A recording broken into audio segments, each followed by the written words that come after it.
안녕하십니까, 최진호입니다. 최진호의 신앙탐구, 오늘은 그 25번째 시간으로 참선지자와 거짓선지자라는 주제로 말씀을 나누겠습니다. 하나님은 우리에게 복을 주시는 분이다.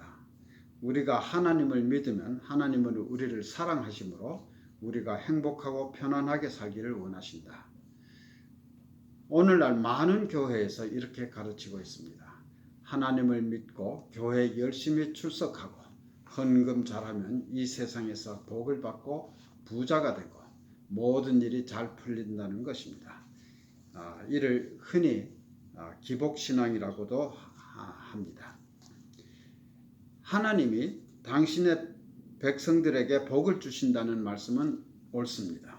그러나 하나님이 주시는 복이 어떤 복인가를 생각해 보아야 할 것입니다. 예수님은 마태복음 5장에서 심령이 가난한 자, 애통하는 자, 의를 위하여 핍박받은 자가 복이 있다고 하시는데, 이러한 복은 세상 사람들이 생각하는 복과는 거리가 멉니다.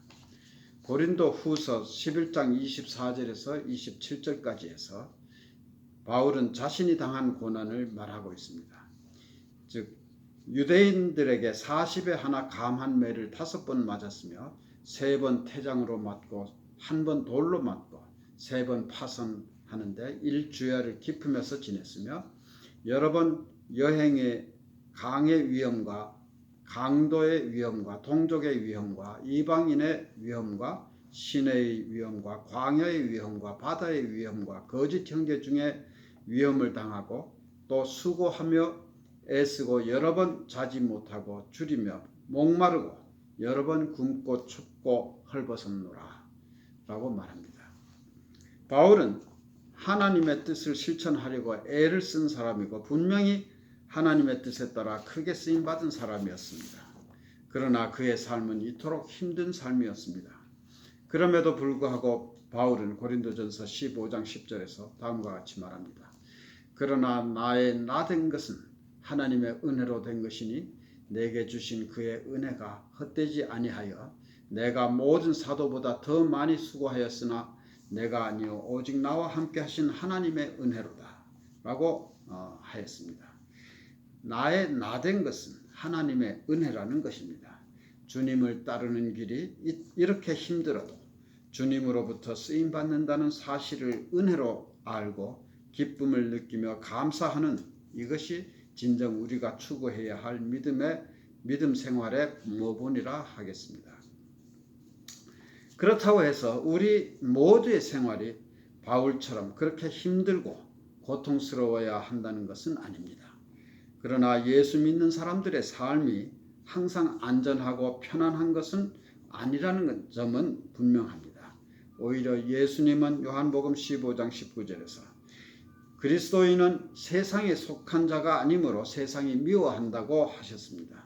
그러므로 그리스도인이 세상에서 고난을 받는 것은 당연한 것이고 의를 위하여 고난을 받으면 복이 있는 자라고 하였습니다. 그러면 예수 믿으면 이 세상에서 모든 것이 다 형통할 것이라는 이런 잘못된 생각은 어디에서 온 것일까요? 근본적으로 우리들 자신의 세상적인 욕망에서부터 형성되었을 것입니다. 우리는 아무 근거 없이 원하는 대로 믿어버리는 경향이 있습니다. 그러나 또 한편으로는 거짓 선지자들이 복음을 잘못 가르친 때문이기도 합니다.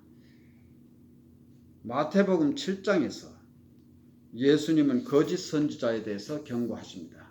즉 7장 15절에서 23절까지 해서 예수님은 다음과 같이 말씀하십니다. 거짓 선지자들을 삼가라. 양의 옷을 입고 너희에게 나오나 속에는 노략질하는 일이라.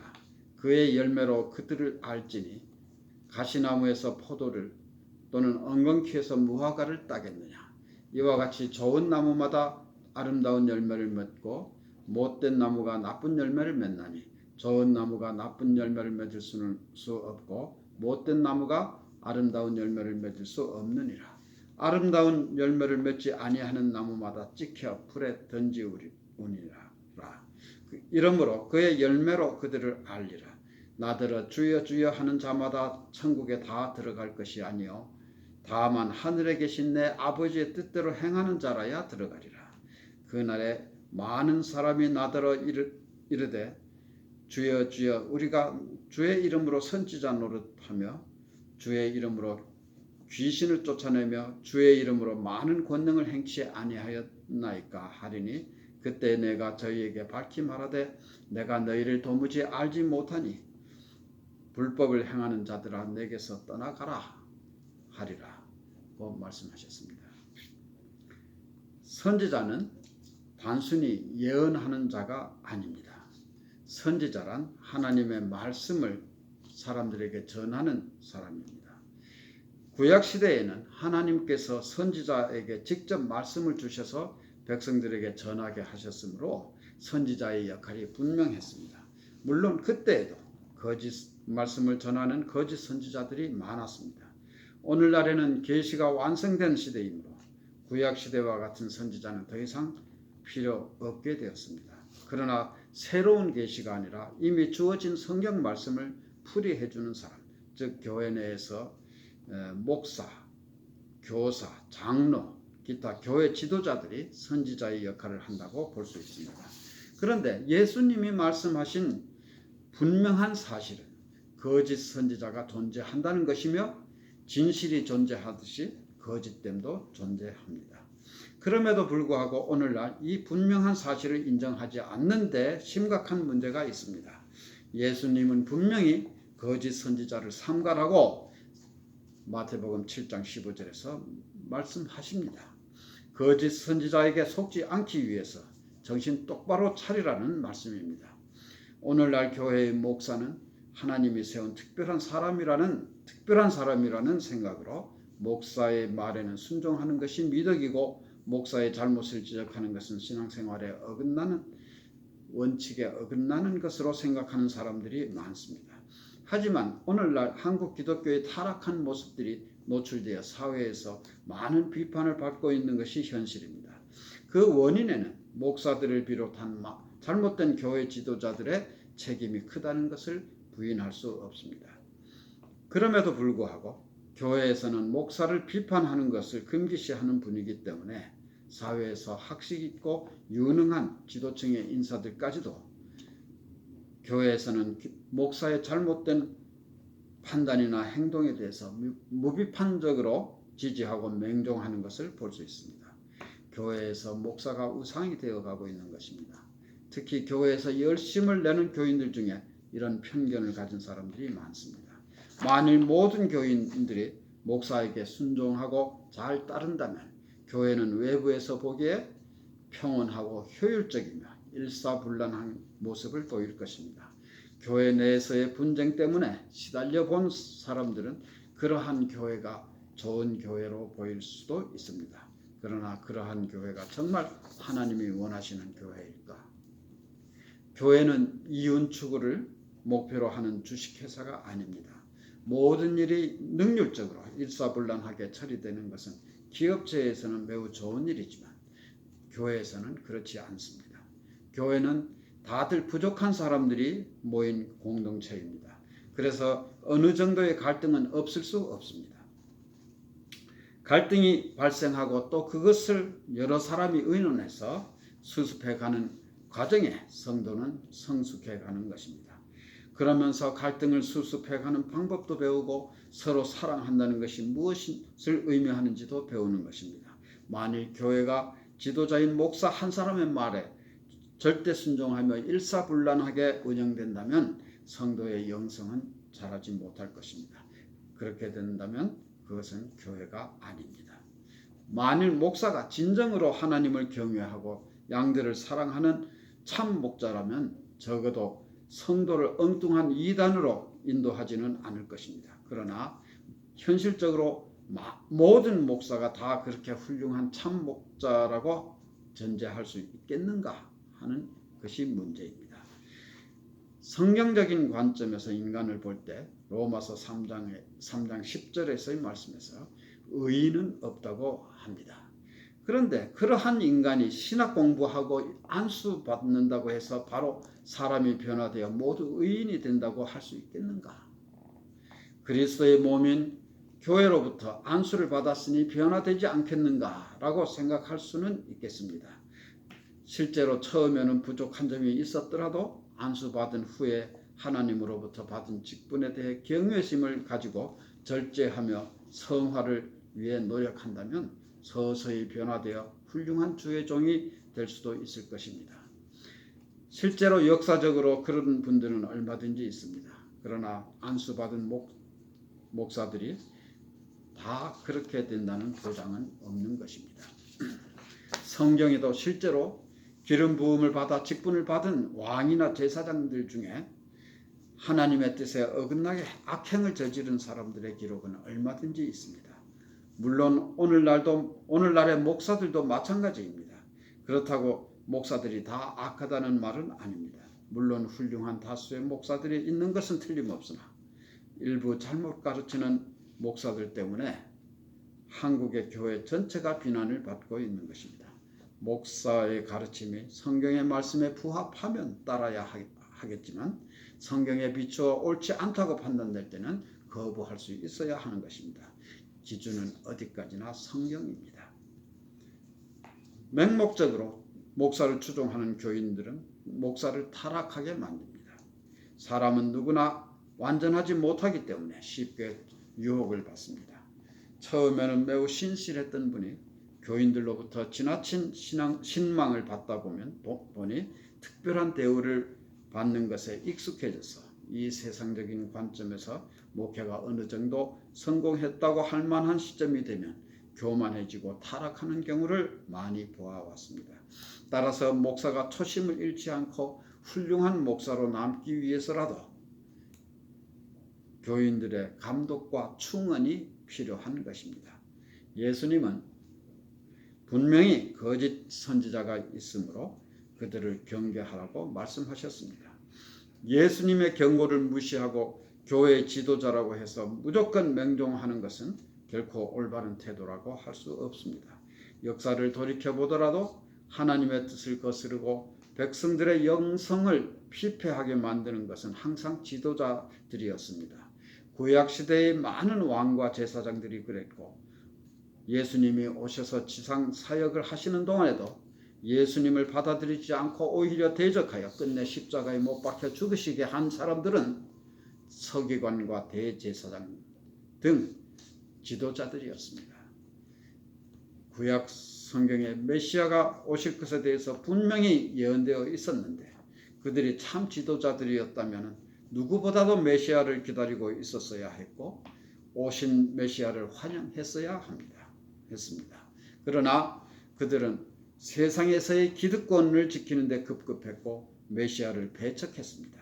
신약 시대에 와서도 기독교가 공인된 후 중세기까지 기독교를 타락시킨 사람들도 종교 지도자들이었습니다. 종교개혁으로 많이 개선되었다고는 하지만 교회가 커지면서 과거의 잘못된 관행으로 되돌아가려는 경향이 있고 잘못 가르치는 목사들이 많은 것이 현실입니다. 그럼에도 불구하고 지도자들을 맹목적으로 따르는 것을 당연한 일로 여기는 것은 매우 잘못된 일입니다. 우리는 참 선지자와 거짓 선지자를 구별할 수 있어야 하는 것입니다.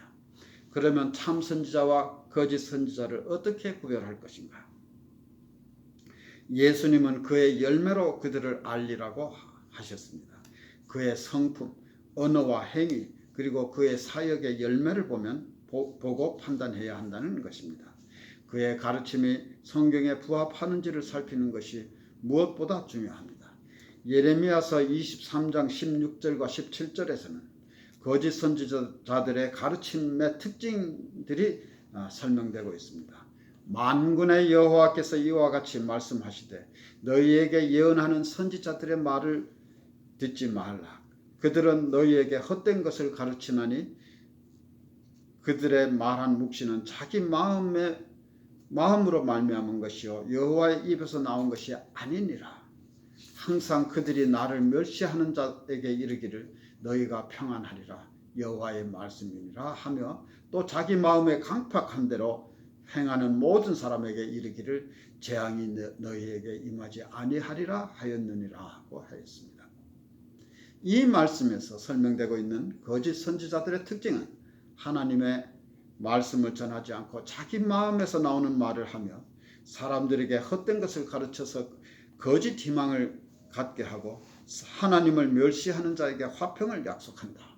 그리고 자기 마음에 강팍한 대로 행하는 사람에게도 재앙이 임하지 않을 것이라고 안심시킴으로써 사람들을 회개하지 않게 합니다.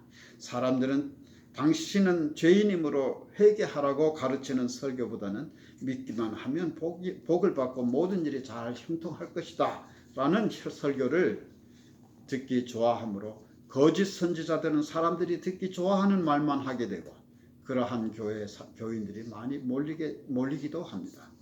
참 믿음은 하나님과 나와의 긴밀한 교제가 이루어지는 것입니다. 그러기 위해서는 하나님이 어떤 분인지를 알아야 하고 하나님을 알기 위해서는 성경을 알아야 합니다. 주일에 교회를 찾는 많은 사람들이 모두 건강한 믿음을 가지고 있다고 볼 수는 없습니다. 어떤 사람은 믿음보다는 다른 목적을 가지고 교회에 나가는 사람도 적지 않은 것 같습니다. 또 어떤 사람은 많은 사람들이 하나님을 믿고 있는데 무시하자니 두렵기도 하고 그렇다고 믿음의 확신도 없어서 어정쩡하게 한 발만 걸쳐 놓은 상태를 유지하는 사람도 있을 것입니다. 그러면서 하나님을 좀 더 알기 위한 노력은 하기 귀찮고 쉽게 만날 수 있는 목사에게 의지하고 하나님 대신 목사를 섬기면서 할 만큼은 한 것이 아닌가 하고 위안을 삼는 사람도 있습니다. 어떤 사람은 믿음은 뒷전이고 가진 재산으로 목사나 다른 교인들의 환심을 사서 교회에서 영향력을 행사하려고 하는 사람도 있습니다.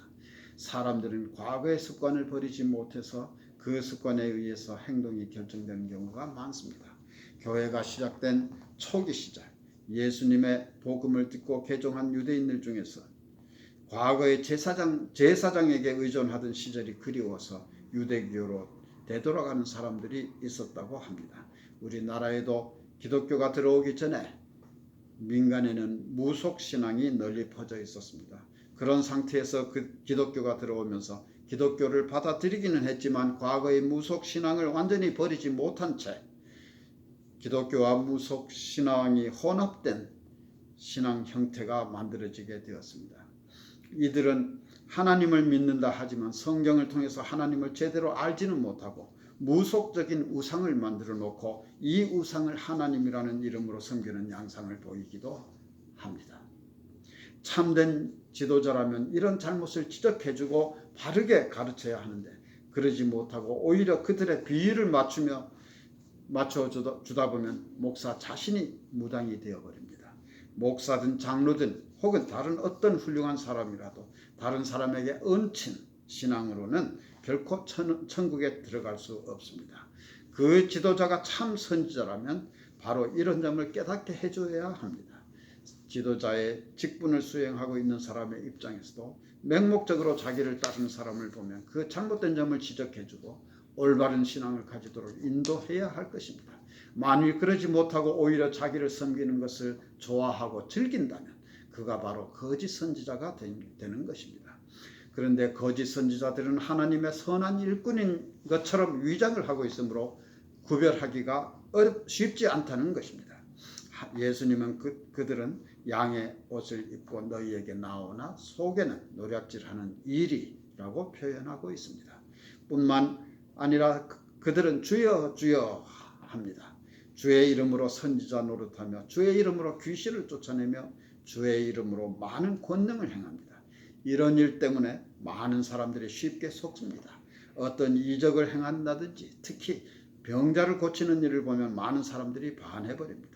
이러한 능력을 행하는 것을 보면 하나님의 위대한 일꾼임에 틀림없다고 생각합니다.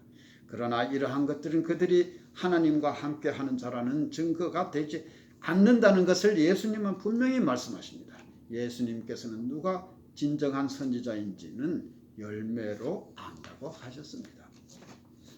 만일 우리가 신앙생활에 열심은 있는데 말씀을 분별하는 능력이 없다면 어떻게 되겠습니까?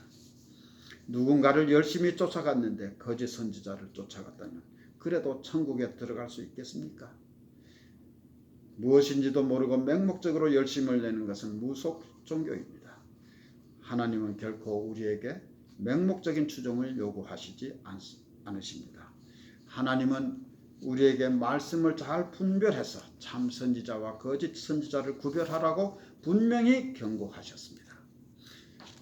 요한계시록 2장 1절에서부터 4절에서 예수님은 에베소 교회에 대해서 악한 자들을 용납하지 아니하고 자칭 사도라 하되 아닌 자들을 시험하여 그 거짓된 것을 드러낸 것을 칭찬하셨습니다.